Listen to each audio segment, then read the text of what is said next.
ceramahnya seorang ustadz, dia juga pelaku spiritual juga Mbak.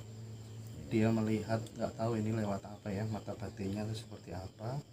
Dia mengatakan bahwa raja-raja yang moksa di tanah Jawa itu senusantara itu sekarang sedang berkumpul bersatu, ya kan.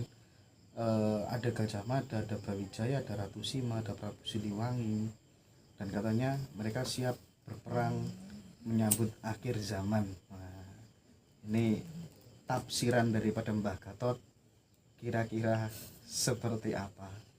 Monggo Mbah. Siap berperang apa berperang? Berperang menyambut akhir zaman ya. Itu berperang itu kan perlu ditafsiri. Bagaimana itu Mbah Gatot?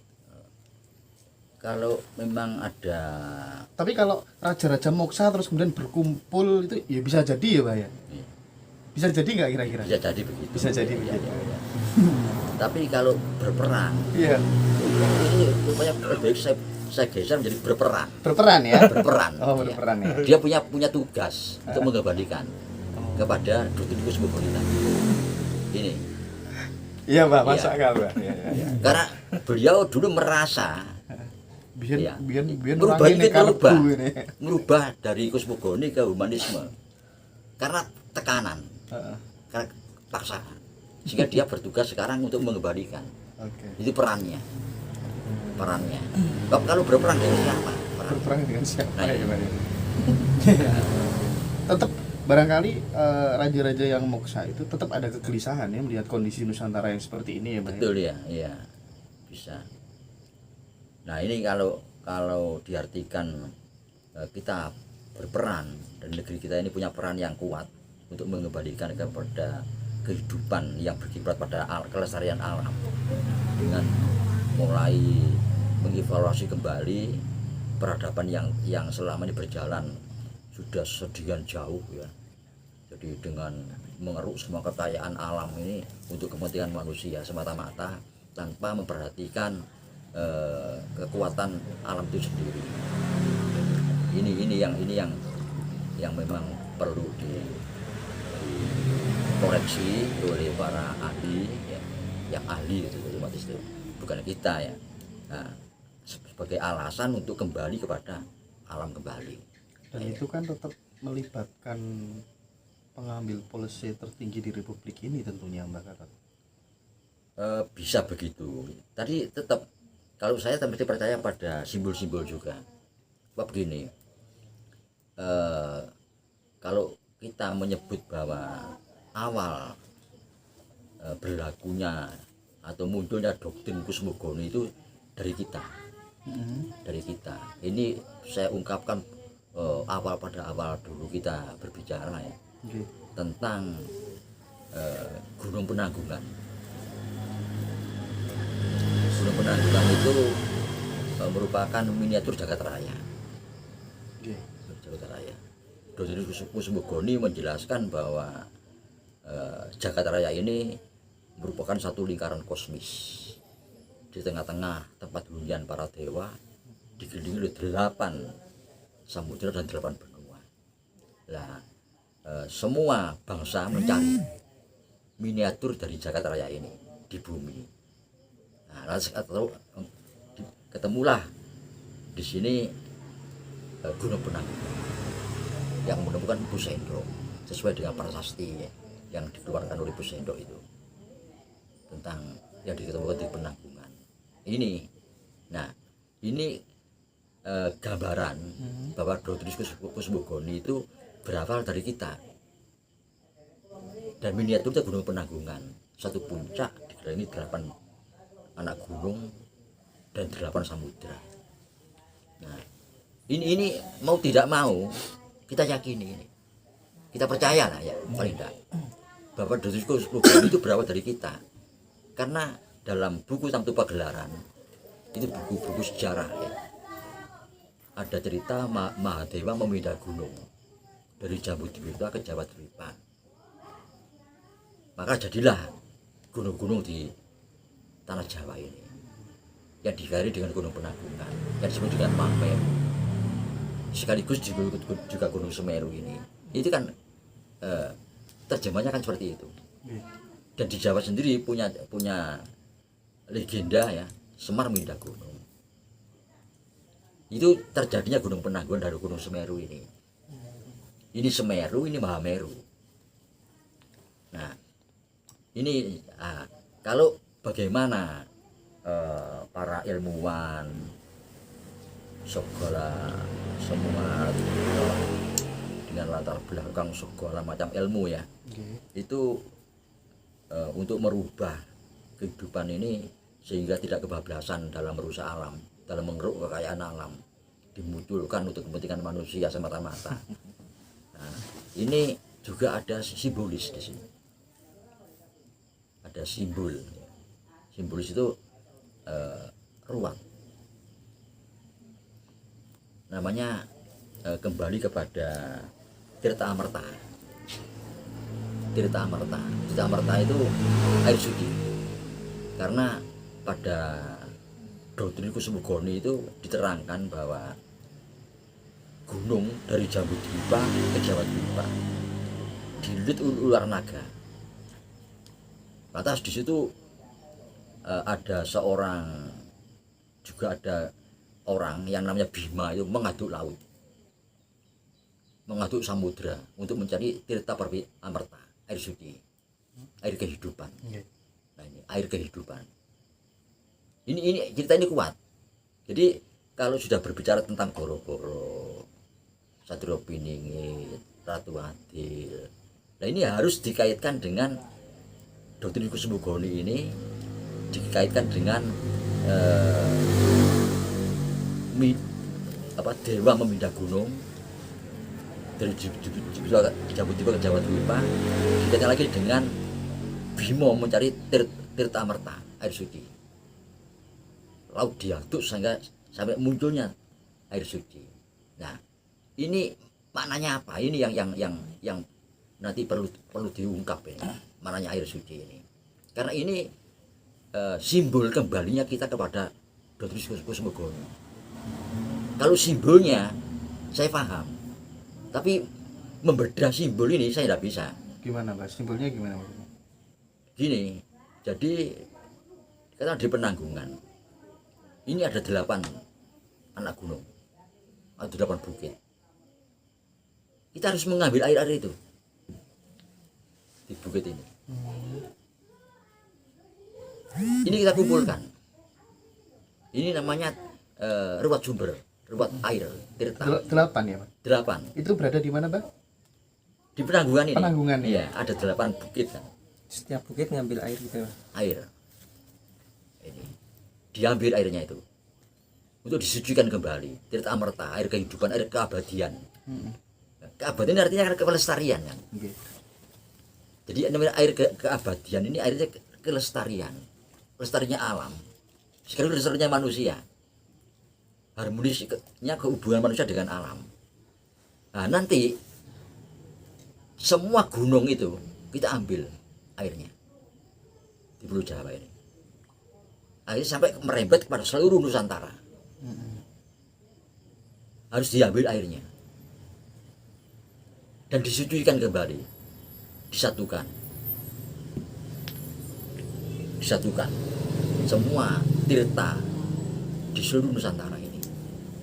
Nah, ini kalau kita lihat misalnya Jawa, Sumatera, Kalimantan, Sulawesi, Maluku, Papua, Nusa Tenggara, ya.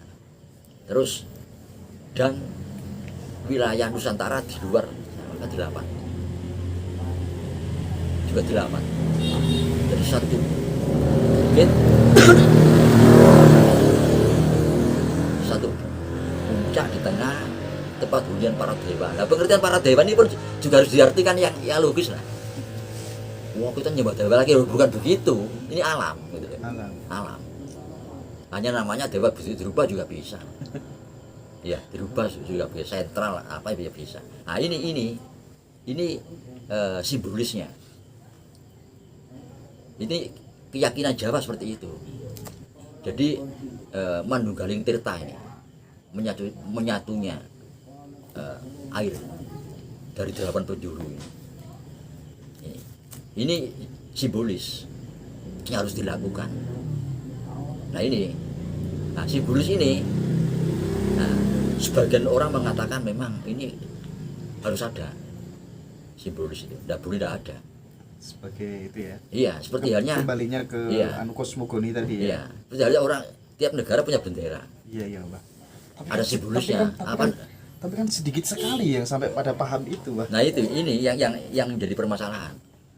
Harus dikaitkan antara goro-goro ini dengan doktrin ini ya, dan juga cerita yang sangat kuat tidak hanya di Nusantara tapi seluruh dunia tentang pemindahan gunung dari Jambu Dipa ke Jawa Dipa ini, dan Tirta Amerta air suci ini sangat kuat. Ini secara simbolis harus dilakukan. Itu yang melakukan idealnya siapa Pak? Ya kalau umpama hanya penanggungan ya orang penanggungan. Oh gitu. Kalau misalnya Goro-Goro ya di Bromo, Merapi ya di Merapi, Selamat ya di Selamat. Karena artinya air situ terkumpul. Ini simbolisnya situ. Lah kemungkinan kalau kita tarik ke logikanya itu kerukunan. Simbol kerukunan Manunggaling Tirta.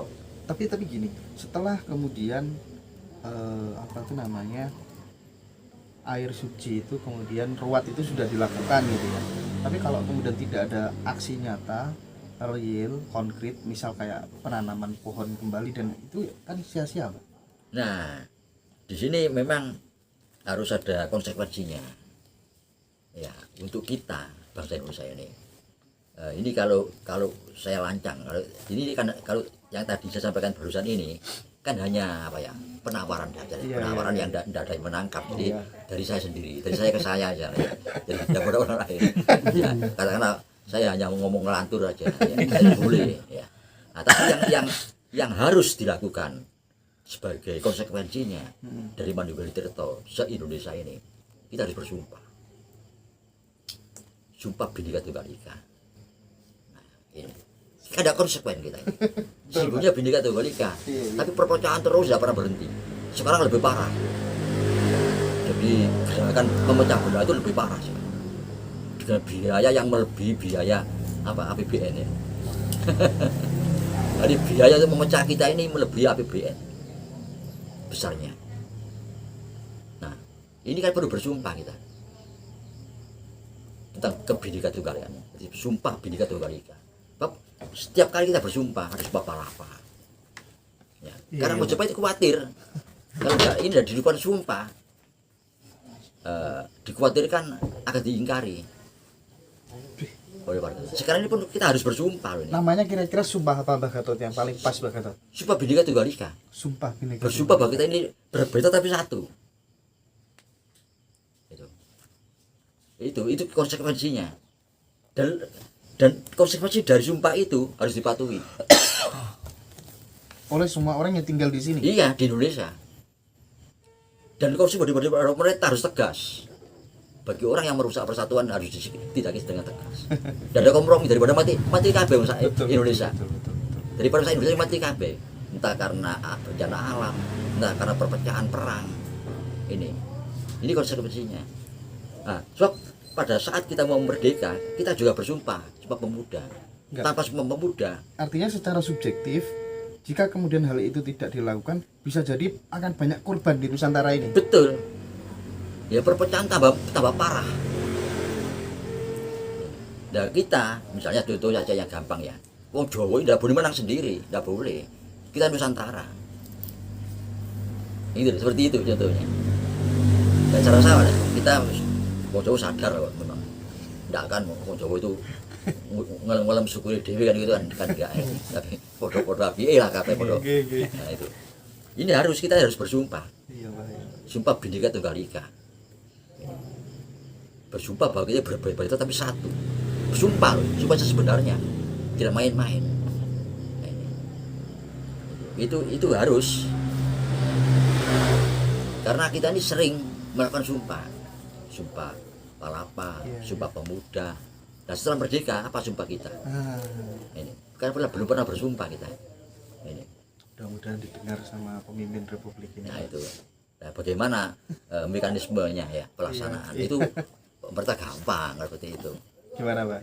Ya kan bisa diatur ya. Kan dengan mudah, jangan muda-muda. Iya. Misalnya nggak tahu lah gimana caranya. Iya, iya. Kita harus Teknisnya, ya. bersumpah. Apa?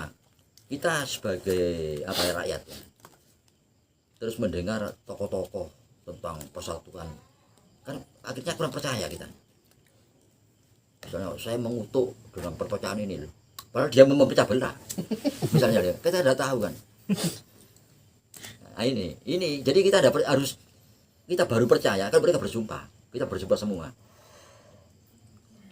Nah, karena apa? Karena sumpah itu dampaknya bisa tidak pada pribadi, pada keluarga. Ini orang tidak berani. Maksudnya gimana? Nah, coba sekarang ya, orang mau diangkat sebagai pejabat, Iya. kan harus sumpah gitu, Iya betul. harus sumpah. Tapi yang terkena dia sendiri, tidak menyebut keluarga. Berani tidak dia coba menyebut keluarga? Nah, kalau saya melakukan ini, misalnya korupsi, misalnya, Oh iya. Saya dan keluarga keluarga kena. saya. Anak turunku, wow, udah berani dia, berburu. Iya. Tapi andai kata pejabat itu ada peraturan baru gitu ya, pejabat dalam rangka untuk meden-medeni gitu ya, sumpahnya termasuk keluarga itu Nggak berani. enggak, bukan masalah nggak beraninya. Menurut Mbak Gatot efeknya juga akan kena sama keluarganya juga. Iya. Pasti itu. Iya, sumpah ya. Nah, kecuali supaya gak mandi. Gak mandi karena apa? Apa sih nyumpah gak kurang kusuk, kurang apa ya, kurang bersih ya. Nah ini. Tapi kan kebanyakan sing membuat gak mandi kan orangnya yang disumpah itu, Pak. Nah itu enggak ngerti. Ini perlu pembahasan yang lebih dalam itu. Ini. Jadi yang menurut saran saya dengan kembali ke doktrin ini, dengan apa ya, upacara-upacara simbolis tentang